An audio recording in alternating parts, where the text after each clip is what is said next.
and was last seen at 2373 Reed Creek Drive, Bassett, Virginia. Abducted is Allie Michelle Broadway. Safety alert. Safety alert. 11 inches tall, weighing 107 pounds. She was last seen wearing a gray James Madison University sweatshirt and dark-colored fleece pants.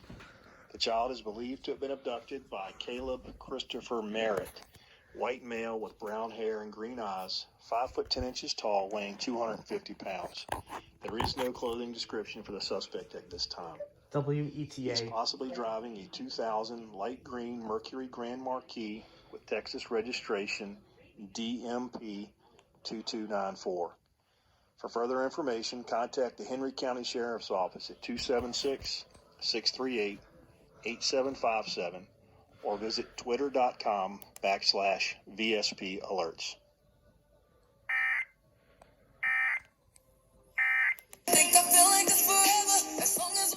No blame already for the violence that happened here.